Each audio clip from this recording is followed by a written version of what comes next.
May nakikita ko kanina na una daw mabibigyan sa Mindanao. Itong 20... Visayas.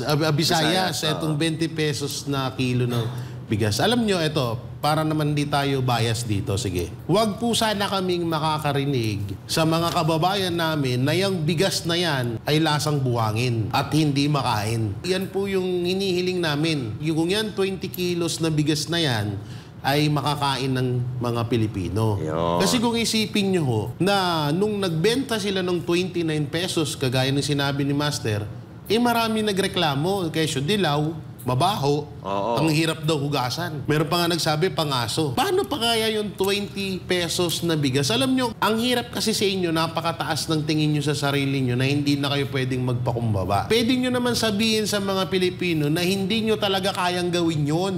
Huwag niyong ipilit. Ang masama pa dito, baka plastic pa yan. Katulad nung napapanood ko sa Facebook, yung ginagawa ng India. Oo, yung galing sa plastic. Ako hindi po nagbibintang baka, kaya may salitang baka.